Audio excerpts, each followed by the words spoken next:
Well, we've got our demonstrator is actually ready to start demonstrating. If we can go to him. Oh, I'm okay with that. All right. Well, Doug, let's span I'm on here. over to you. I'm here. There we go. And There then you once go. again, folks, during the demonstration, please keep your comments until the end of the program, or after, or rather, the end of the demo. That way, Doug can properly answer your questions. And hands All right. inside the window. And this is Doug, so don't knock his train off the track. Let him have his train of thought here. Okay? Woo-hoo. Is that the Chattanooga Choo Choo? Are y'all What do hearing you me got, okay? bud? Yeah, we hear you good, Doug. Okay. All right. Um, I guess about 8 or 9 months ago, a fella called and said, I've got a bunch of cherry over here. If you'll come by and pick it up. He said, I don't know what you need, so you need to come and pick out what you want, cut it the way you want, and you can have all of it you want.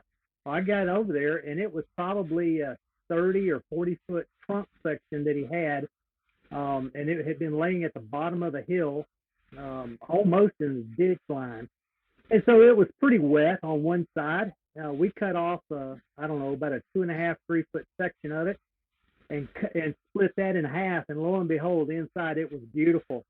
I brought one chunk home and got it cut into a size I could put on the lathe, and decided I'm going to core this out. I'm not going to waste this wood. So I've cut now two of these. What size is that? 6 inches or so. Um, five and a quarter ish. Um, anyway, two of these. These were the two center sections of that log. It's my two center cores, the smallest one.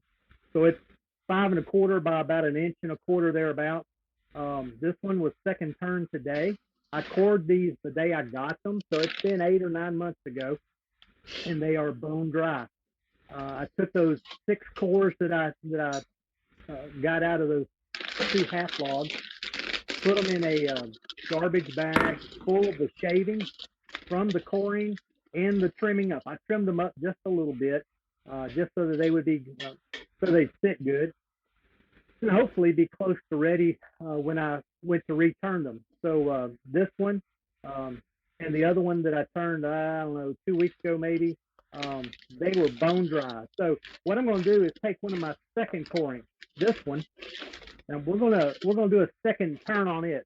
One of the questions I get asked, and I'm sure y'all have either asked it or been asked, what do you do with a piece of wood that doesn't have a center on it?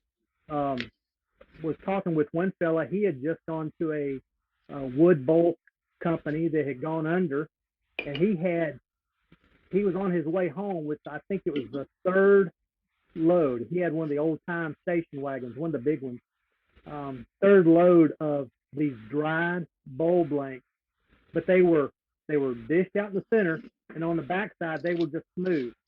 He said, I got to figure out how in the world to hold those so I can get a tenon on them. And I tried to tell him, and he was not believing what I was telling him. But anyway, I do have at least have a center spot. There's a bit of a tenon. It's out of round, and it's also shaped wrong. It tapers out as you get closer to the bowl. So it's actually opposite of what it needs to be. So what I want to do tonight is going back to what Eddie said a while ago. If you can hold it, you can turn it. And so how are we going to hold this so that we true this up? How do we get it ready to do a final turn on it? I've got here my chuck. This is the old original Nova chuck. I've got it out. I've got it opened up so that the carriers are just to the outside edge. They're not extending beyond, just in case I happen to put my hand on it. I don't want it to cut me up, and they will do that. What I'm going to do is take this bowl, take the top side of it. I'm going to put it against the chuck, and I'm going to bring my tailstock up with my live center in it. There we go. And this is the same live center that was in it when I was working on it, just cleaning it up. And so I can get this thing centered pretty easily right there. Now, I've heard people say, that scares me to death. How in the world can you can't trust that? I'm not going to turn this 1,000,000 miles an hour. In fact, there's a piece skipping off of it right there. That wood is so dry. There's still enough wood there. And it's all I'm going to do is I'm going to get my tenon straightened up, and I'm going to do maybe 2.5, 3 inches on this bottom side is all I'm going to do before I flip it around. So I'm not going to turn it fast. In fact, now that I've checked it, make sure it's not going to hit my tool rest,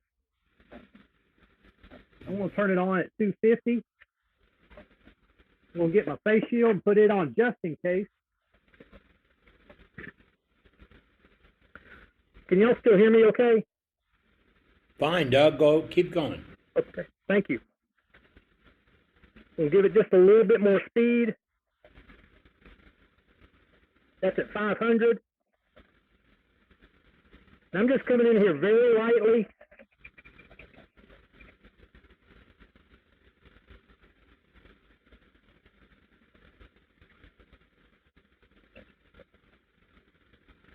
I just wanting to make this tenon just a little bit deeper than what it was.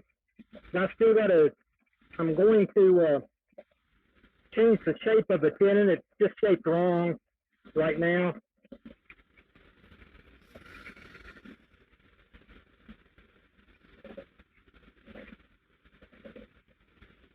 If that wood was green, I'd be hogging it. I wouldn't have any problems hogging it. I'm going to take my skew, lay it on its side, and all I'm doing here is shaping, using it as a scraper.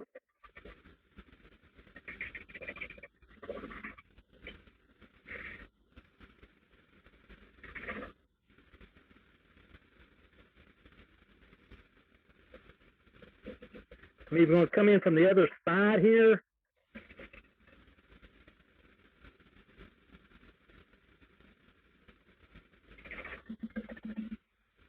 I'm not making that tenon a true dovetail.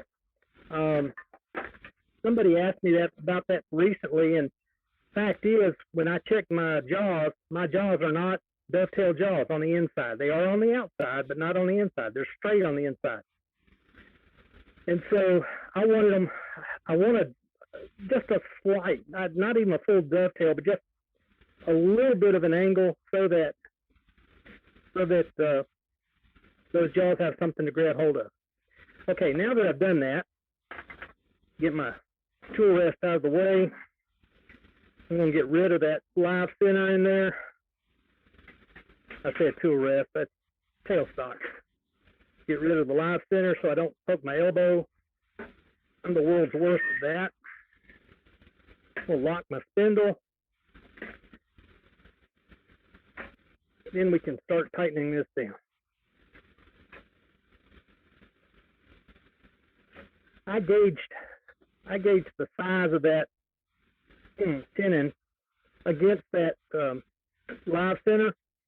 I've learned that my live center, if I make it just a little bit bigger than the live center, I've got a good size for my tenon. So that's what I gauged by, so that I don't have to drag out my calipers all the time. Seems like I remember Eddie doing a video where you spent probably 10 or 15 minutes talking about that, didn't you, Eddie? I believe so, sir. It's been a while back since that video came out, but I watched it. I had hair then. Probably. I wasn't going to talk about that. Okay, Ronnie will bring it up. Give him a chance. Oh, I'm sure. What I'm going to do is start back here close to the chuck, and all I'm trying to do is kind of smooth this out. I could have done it with the other way around. However, because I had a warped surface against the chuck, I don't trust that, and it would probably be uneven when I turned it around.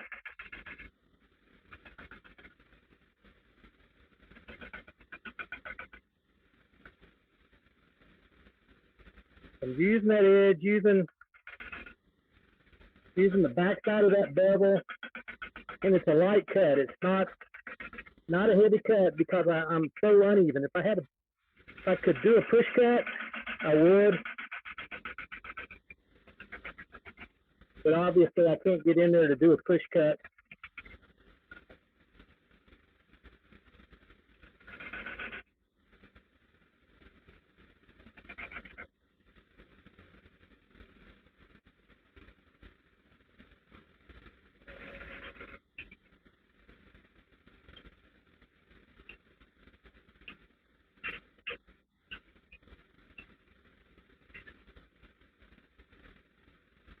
It's starting to get pretty smooth, especially toward this back end. It's really this top third that is still.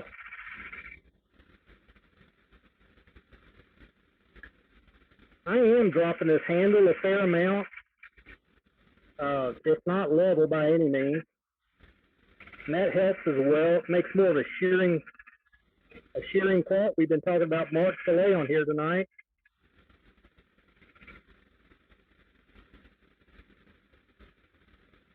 All right, I'm going to adjust my tool rest just a bit so I can get closer to this edge.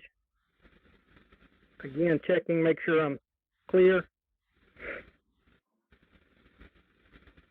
I'm going to give it just a touch more speed.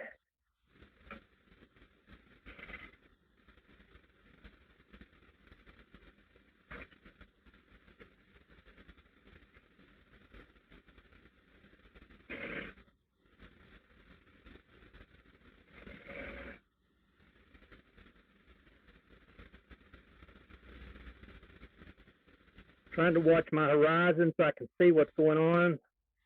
We're pretty good until you get right here at the edge. I'm going to save that for just a minute. Well, yeah, let me adjust my tool rest and then we'll hit that. And then I've got a little issue that Dane and I have worked out, I think.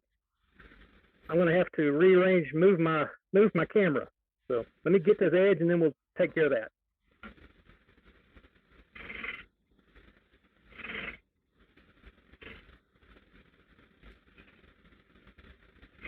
Yeah, just let me know when you're ready to do the camera change and then we'll go back to gallery. Yeah, I will. Thank you, Dane.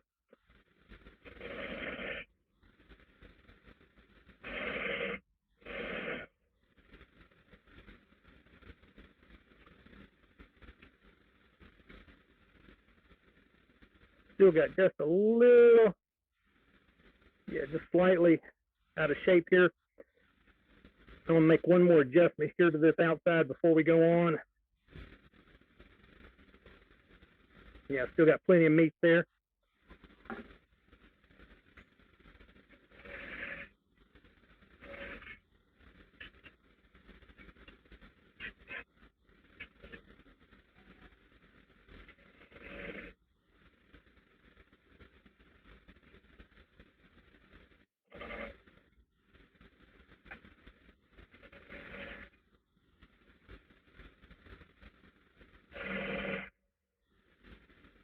Let me just reiterate again, when I poured this 8 or 9 months ago, it was dripping wet. It was slinging water like crazy. Now it is bone dry.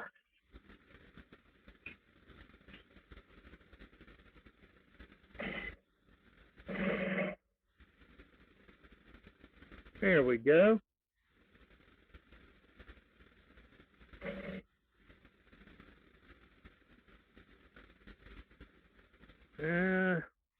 A little bit of a lump right in this area.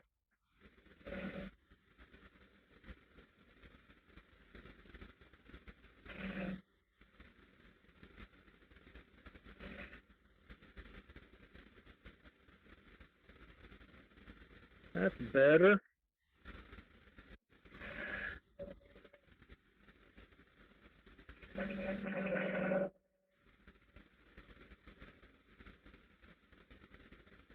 All right, what I would normally do at this point, I'm basically done with the outside. Because of the dryness and everything, there is a pretty bad area right there, but that will sand. But what I would typically do now would be sand as much of this backside as I can reach comfortably. I don't want to get into these jaws, these openings in these jaws. But I would sand the basic part of this outside as well as the rim. Because it's sanding is sanding, and I'm not going to put everybody through that tonight. So what I'm going to do now, just for brevity's sake, Dane's going to take care of a couple more gallery items, and then while he's doing that, I'm going to move my camera so that you have a better view. All right, Dane, you ready for that? Sounds good. Thanks, Doug. All right, We'll be back to you in a minute. here in just a few. All right, well, let's go back to Doug Miller. He's ready to go. Hey, Doug. Yep. Got your mute Turns out button I was fixed, muted. right? Yeah. I Right I on. said 3 or 4 times. I'm sitting here ready, and nobody heard me. All right, we've turned around. We've moved the camera a bit so that you can see inside, and you can see that that top end is still extremely warped. So first thing we're going to do is straighten out this rim. It's good. It's good across this edge, but this edge is not. So let's get that straightened out.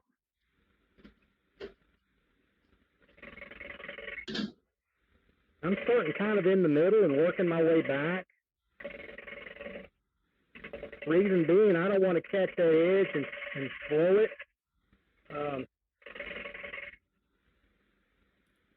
I also want to have, I want this rim to slope in just a little. There we go.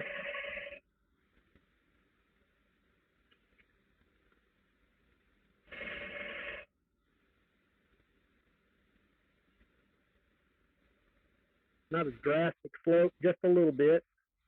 I'll use my digital calipers there to see where I'm at.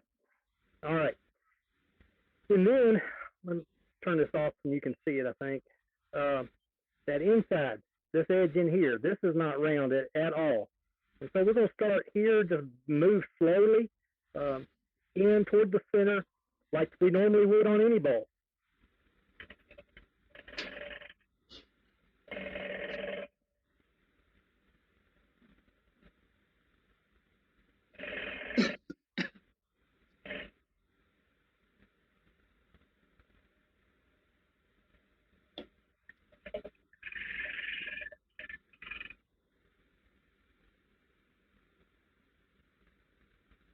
And we've gotten pretty well straight as far as round down to the point where I just quit. So I'm feeling, where am I up here toward the top? I can still take out another 1/8 of an inch or so on this rim.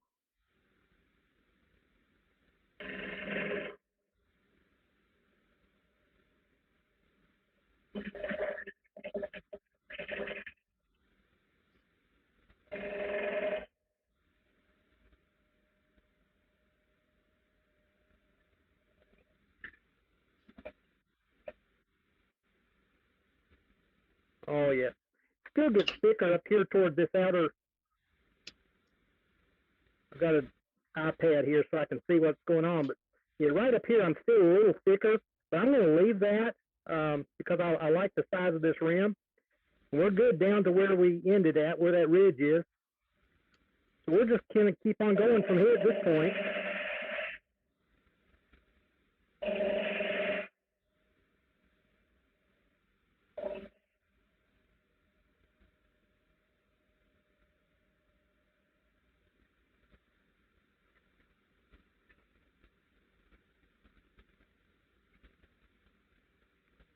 All right, I just want to smooth that out now.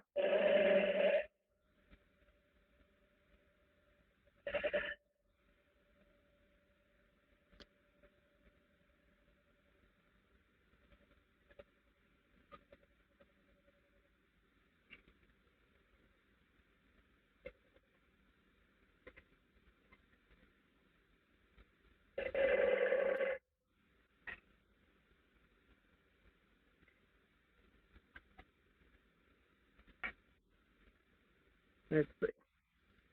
I'm going to lower that tool rest just a hair and turn it in, get it a little closer. Then we can get that center.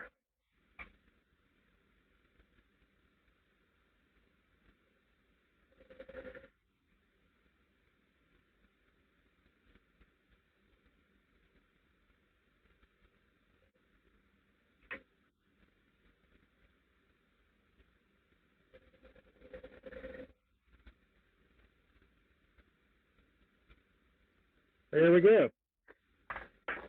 And other than sanding and finishing, that's it. You have seen here in just whatever it's been, 30 minutes, 45 minutes, something like that. I went from a dry, roughed out bowl to one that is basically done. I do still have to sand, backside, inside. I've got to get the finish on it. I've got to turn it over and get the tenon off. But honestly, what I think I'm going to do, open that up, it's getting hot under the hood. when I turn that around and I work on that tenon, what I think I'm gonna do is incorporate the tenon into the foot. I'll probably reduce the height of it just a little bit. I'll dish it out on the inside of that cove, much like I did the smaller one. This was my tenon, and I reduced it by half or so, and it's hollowed out just a bit. I put my rings, my maker's mark in there like I normally do, and you know, it's as easy as that. I think too often we make things a little more complicated than they need to be. But this was 8 or 9 months ago. This was green as grass, and like I said, I put it in a garbage bag with the shavings of this same cherry. I had quite a bit after coring those 2 half logs, and then doing a little bit of cleanup work on them before I put them into the bag. And they are teetotally bone dry. I know some people would say they're too dry, but they're really not. They'll stand out, and they'll stand out beautifully. They're not going to be works of art by any means. I'm surprised they've got as much figure in them as they do. I was not seeing any figure when I cut it, but even like right through there's that nice dark streak there. Seems like I saw some curl. Yeah, I did see some curl. It's right over in here in this area. There's some right over here as well. You can't see that, I don't believe, but there is a little bit of curl on there. So once I get it sanded down to 320, abrasive paste up to 1,000, may go up to 2,000 on that. Then I get some wax on it, and it'll be stunning. Any questions? What's your wall thickness going to be on that, Doug? Well, I've got the things right here. The thing, technical term, right? That's 3/16. Right on. So yeah, it's not heavy. It was closer, it's a hair over a half, I guess, when I started, and now it's down to 3/16. Little thicker at the rim, little thicker right here, but that will get thinned out, and it's only thicker because that's where I left what could be a foot on back there, but that's going to come off here in just a little bit. Very That's nice, good. Doug. Anybody have any questions, comments? Doug, what would you use for a finish on this from here right now? I've got several choices. What I did on this one that I showed you that I did earlier today, that's nothing but wax. I did the abrasive paste and then wax.